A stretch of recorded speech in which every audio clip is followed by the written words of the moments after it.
Telangana assembly సమావేశాల్లో భాగంగా ఇవాళ ఉభయ సభల్లో బడ్జెట్ చర్చించి ఆమోదించనున్నారు. ఉదయం 10 గంటలకు ఉభయ సభలను ప్రారంభం కాగానే బడ్జెట్ పై చర్చ ప్రారంభం కానుంది. అయితే చర్చ అనంతరం డిప్యూటీ సీఎం ఆర్థిక శాఖ మంత్రి మల్లు భట్టి విక్రమార్క సమాధానమిస్తారు. ఉభయ సభల్లోనూ ఆయన సమాధానం ఇవ్వనున్నారు. న్యాయవాదుల సంక్షేమ బిల్లుపై చర్చించి ఆమోదించనున్నారు.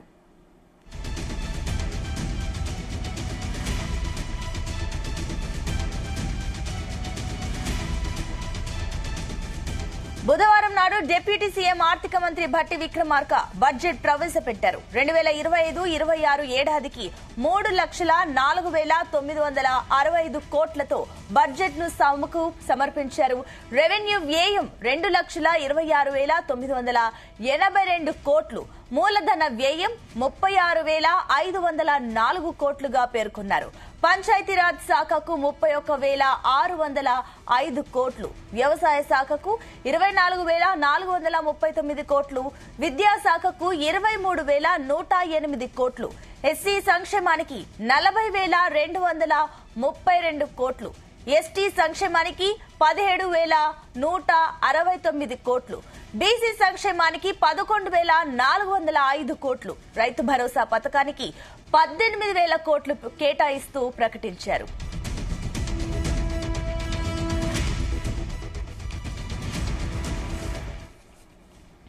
రైట్కి ఇదే అంశానికి సంబంధించి మరిన్ని డీటెయిల్స్ మా బ్యూరో చీఫ్ నరేందర్ అందిస్తారు. ఎస్ నరేందర్.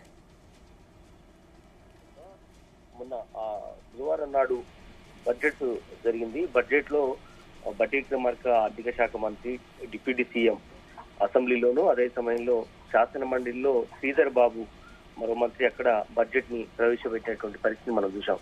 దాదాపు 3,04,000 కోట్ల రూపాయల దాకా 3,04,965 కోట్లను బడ్జెట్ గా ప్రతిపాదించడం జరిగింది.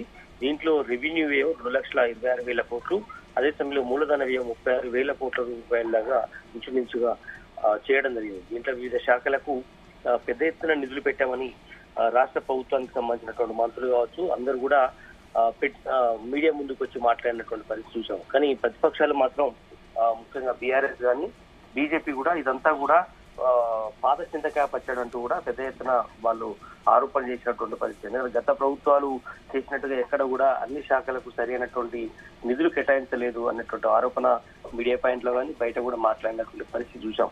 బీజేపీ సంబంధించినటువంటి మహేశ్వర్ రెడ్డి కానీ, అదే సమయంలో ఇక్కడ బీఆర్ఎస్ నుంచి కూడా కేటీఆర్ కానీ మిగతా ఎమ్మెల్యేలందరూ కూడా పెద్ద ఎత్తున ఆరోపణలు చేస్తూ వచ్చారు. ప్రధానంగా 3,04,000 కోట్ల రూపాయల వ్యయ వాస్తవ బడ్జెట్ ఏమాత్రం కాదు. అది నిజంగా రాబడులు లేనప్పుడు ఎట్లా అంత పెద్దగా బడ్జెట్ పెట్టారని కూడా ఇప్పటికే ఆరోపణ చేస్తున్నటువంటి పరిస్థితి. రాష్ట్ర ప్రభుత్వం చాలా స్కీములు తీసుకొచ్చింది, స్కీమ్ తీసుకొద్దాం అనుకుంటుంది. ఆ స్కీములకు మరి పొందన లేకుండా ఉందంటూ కూడా ఇప్పటికే ప్రతిపక్షాలు, ఎందుకంటే వికాసానికి సంబంధించి డబ్బులు ఎట్లా పెడతారు, ఎక్కడి నుంచి తీసుకొస్తారు, అదే సమయంలో చాలా స్కీములు 6 గ్యారెంటీలకు సంబంధించిన దాంట్లో సరైన నిధులే కేటాయించలేదు. మిగతా మహిళలకు కానీ, సివిల్ సంక్షేమానికి కానీ, వ్యవసాయానికి కానీ ఇట్లా అన్ని ఇండస్ట్రీ హైదరాబాద్ ని రోల్ మోడల్ గా చేయబోతున్నాము అన్నటువంటి విషయంలో కానీ ఇట్లాంటి వాటికి నిధులు సరైనటువంటి పద్ధతిలో చేయలేదు అన్నటువంటి ఆరోపణలు అయితే ప్రతిపక్షాల నుంచి వినబడుతున్నాయి. అందుకనే ఈ రోజు మొన్న బడ్జెట్ పెట్టిన నేపథ్యంలో ఈ రోజు మొత్తం అసెంబ్లీ ఈ బడ్జెట్ మీద కూడా పూర్తి స్థాయిలో చర్చ జరగనుంది. ఈ చర్చలో deputy CM Bhatti Vikramarka start చేసినప్పటికీ దాని తర్వాత మంత్రులందరూ కూడా ఒక్కొక్కరు ఈ బడ్జెట్ ఏ రకంగా ఉంది, జనాలకు ఏ రకంగా మేలు చేయబోతుంది అన్న విషయాన్ని క్లియర్ కట్ గా అందరూ మంత్రులు మాట్లాడతారు. అదేవిధంగా విపక్షాలకు సంబంధించినటువంటి టీఆర్ఎస్ నుంచి కానీ, అదే సమయంలో బీజేపీ నుంచి సిపిఐ, ఎంఐఎం పార్టీ, ఈ పార్టీలందరి అభిప్రాయం తెలుసుకునేందుకు అసెంబ్లీలో వాళ్ళందరికీ అవకాశం ఇస్తారు. ఖచ్చితంగా ప్రతిపక్షాలకి వాయిస్ ఖచ్చితంగా నెగిటివ్ వాయిసే ఉంటుంది. అటు బీఆర్ఎస్, బీజేపీ ప్రధానంగా ఎక్కడ నిధులు పెట్టాల్సిన దానికంటే తక్కువ పెట్టారో ఖచ్చితంగా వాటి మీద ఎస్టాబ్లిష్ చేసే ప్రయత్నం మీద చేస్తారు. మనకు ఇప్పుడు దీంట్లో ఉన్నటువంటి లెక్కల ప్రకారం ఒకసారి కనుక మనం చూస్తే చాలా వాటికి గతంలో కూడా పెట్టారు, బట్ మళ్ళీ మరోసారి పెట్టారు. పోయినసారి పెట్టిన బడ్జెట్ లో ఎక్కడ కూడా ఖర్చు చేయలేదు. మరి ఆ నిధులు ఇటు డైవర్ట్ చేశారు అనేది కూడా వీళ్ళు ప్రధానంగా ప్రస్తావిస్తున్నటువంటి పరిస్థితి. ఉదాహరణకు షెడ్యూల్ కులాల సంక్షేమానికి 40,000 కోట్ల రూపాయలు గతంలో పెట్టారు.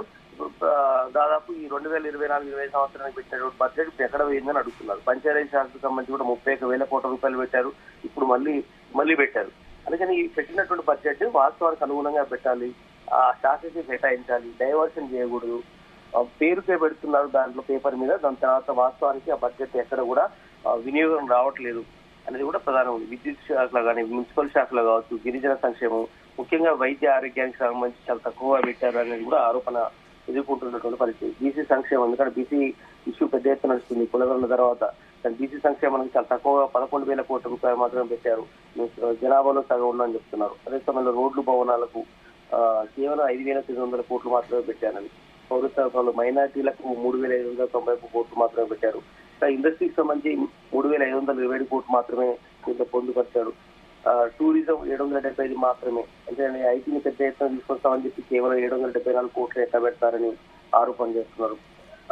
నరేందర్, మరొక చూసుకున్నట్లయితే అటు కాంగ్రెస్ ప్రభుత్వం బీసీలకు పెద్దపీట వేస్తుందంటూ కూడా చెప్తూ 42% రిజర్వేషన్ అమల్లోకి తీసుకొచ్చే దిశగా అడుగులు వేస్తుంది. సో ఈ టైంలో ఆ బడ్జెట్ విషయంలో కూడా చాలా అక్కడ బీసీలకు అన్యాయం జరిగింది. ఎస్సీలకు 40,000 కోట్లకు పైగా ఉంటే కూడా ఇక్కడ బీసీలకు కేవలం 11,000 బడ్జెట్ అంటూ కూడా విమర్శలు వస్తున్నాయి. దీనికి సంబంధించి ఈ రోజు సెషన్స్ లో మాట్లాడే ఛాన్సెస్ ఉన్నాయా? ప్రభుత్వం ఏ రకంగా స్పందించే ఛాన్సెస్ ఉన్నాయి? ఎందుకంటే మనం ఈ బడ్జెట్ సమావేశాల్లోనే మనం చూసాం, అటు బీసీ సంబంధించినటువంటి కులగణన సంబంధించిన ఇష్యూ మీద పెద్ద ఎత్తున చర్చ జరిగింది. బీసీ బిల్లును కూడా ఆమోదం చేయడం జరిగింది. అదేవిధంగా ఎస్సీ వర్గీకరణ బిల్లు కూడా ఆమోదం చేయడం జరిగింది. ఈ రెండు కూడా ప్రజెంట్ గవర్నర్ సంతకాని కోసం వెళ్ళాయి. కానీ ఈ రెండు అచీవ్మెంట్స్ అనేది మా హయాంలో జరిగింది, రేవంత్ రెడ్డి సర్కార్ హయాంలోనే జరిగాయని పెద్ద ఎత్తున అధికార పార్టీ ఖచ్చితంగా డబ్బులు తెచ్చుకునేటువంటి పరిస్థితి అయితే ఉంది. కానీ అదే సమయంలో బీసీకి సంబంధించినటువంటి లెక్క మాత్రం దీంట్లో ఉన్నటువంటి దాని వాస్తవానికి అనుగుణంగా పెట్టలేదు అన్నటువంటి ఆరోపణ మాత్రం ఉంది. చాలా తక్కువ అమౌంట్ పెట్టారు. బీసీ సంక్షేమానికి చిన్న చూపు ఎందుకు అనేటువంటి విషయాన్ని బీసీ సంఘాలు కావచ్చు, లేదంటే బీసీగా ఉన్నటువంటి గెలిచినటువంటి ఎమ్మెల్యేలు కావచ్చు, విపక్షాలకు సంబంధించినటువంటి ప్రజాప్రతినిధులు కావచ్చు పెద్ద ఎత్తున ఆరోపణ చేస్తున్నారు. ఎందుకంటే చాలా మంది బీసీలు నిరుద్యోగులు ఉన్నారు. వాళ్ళ సంక్షేమానికి లోన్ల కోసం కావచ్చు, లేదంటే వాళ్ళ స్టడీ కోసం కావచ్చు, ఇట్లా హాస్టల్స్ కోసం కానీ ఇట్లా చాలా వాటికి ఉపయోగించాల్సిన పరిస్థితి ఉంది. ఇలాంటి పరిస్థితుల్లో ఎందుకు ఇట్లా ఈ రకంగా, ఎందుకంటే మంత్రులు కూడా తక్కువగా ఉన్నారు, కేవలం 2 మాత్రమే మంత్రులు ఉన్నారు. అదే సమయంలో సంక్షేమం విషయంలో కూడా గాలి కుదిలేయడం ఎంతవరకు కరెక్ట్ అన్నటువంటి విషయం మీద కూడా పెద్ద ఎత్తున ఆరోపణ చేస్తున్నారు. అదే సమయంలో ఈరోజు బడ్జెట్ పై చర్చ జరిగిన తర్వాత కూడా న్యాయవాదులపై సంక్షేమ బిల్లుపై కూడా ఈ రోజు చర్చించిన తర్వాత ఆ బిల్లును కూడా ఆమోదం జరిపే అవకాశం ఉంది. అదేవిధంగా ఇతర అంశాలు కూడా క్వశ్చన్ అవర్ లో కానీ 0 అవర్ లో కూడా సభ్యులు అడిగేటువంటి ప్రశ్నలకు మంత్రులు సమాధానం ఇస్తారు. ఇట్లా పూర్తి స్థాయిలో ఈ ఉభయ సభల్లో కూడా ఖచ్చితంగా సమాధానాలు డిప్యూటీ సీఎం బట్టి విక్రమార్క చెప్తారు. ముందు అసెంబ్లీలో మాట్లాడతారు, దాని తర్వాత లోక్సభ మన శాసన మండలికి వెళ్తారు. శాసన మండలిలో కూడా ఈ పూర్తి స్థాయిలో బడ్జెట్ పై మాట్లాడి అక్కడ కూడా వివరణ ఇచ్చే ప్రయత్నం చేస్తారు. టోటల్ గా మేము పెట్టినటువంటి బడ్జెట్ 3 లక్షల పైగా పెట్టినటువంటి బడ్జెట్ వాస్తవిక బడ్జెట్ అని అధికార పార్టీ చెప్పుకుంటుంది. అందుకని అవసరమైతే కొన్ని నిధులు పెంచడానికి కూడా సిద్ధంగా ఉంది కొన్ని శాఖలకు అనేటువంటి విషయంలో చెప్తున్నారు. కనుక ఏదైనప్పుడు కూడా ఎస్సీ వర్గీకరణ సంబంధించి కానీ బీసీ వర్గీకరణ బిల్లుకి సంబంధించి మాత్రం ఖచ్చితంగా ఇది మా క్రెడిట్. ఇది పెద్ద ఎత్తున చట్టసభల్లో ఆమోదం పొందడం అనేది ఈ చారిత్రాత్మకమైనటువంటి ఘటన అనేటువంటి విషయాన్ని అధికార పార్టీ చెప్తుంది. ముఖ్యమంత్రి రేవంత్ రెడ్డి గాని ఇతర మంత్రులందరూ కూడా దీని మీద పెద్ద ఎత్తున సంబరాలు చేయాలన్నటువంటి నిర్ణయం కూడా వచ్చారు. ఇప్పటికే రాష్ట్ర వ్యాప్తంగా కూడా ఆ పార్టీకి సంబంధించినటువంటి కాంగ్రెస్ పార్టీకి సంబంధించినటువంటి నేతలు కార్యకర్తలు పెద్ద ఎత్తున ఇది సంబరాలు జరుపుకుంటున్నారు. బట్ ఏదైనా కూడా ఈ రోజు నుంచి మళ్ళీ తిరిగి సభ మళ్ళీ స్టార్ట్ అవుతున్న నేపథ్యంలో వరుసగా 27వ తేదీ వరకు కూడా ఈ సభ కంటిన్యూ అయ్యే అవకాశం ఉంది. బడ్జెట్ పై పూర్తి స్థాయిలో వివరణలు ఉంటాయి. దాని తర్వాత ఇతర బిల్లులు కూడా ఆమోదం పొందుతాయి. పూర్తి స్థాయిలో రాష్ట్రంలో నెలకొన్నటువంటి పరిస్థితులు, వ్యవసాయ రంగం కానీ, నిరుద్యోగ సమస్య కావచ్చు, చాలా అంశాల మీద కూడా వచ్చే 3-4 రోజుల పాటు పూర్తి స్థాయిలో బడ్జెట్ పై చర్చ కొనసాగే అవకాశం అయితే కనిపిస్తుంది. Right Narender, thank you.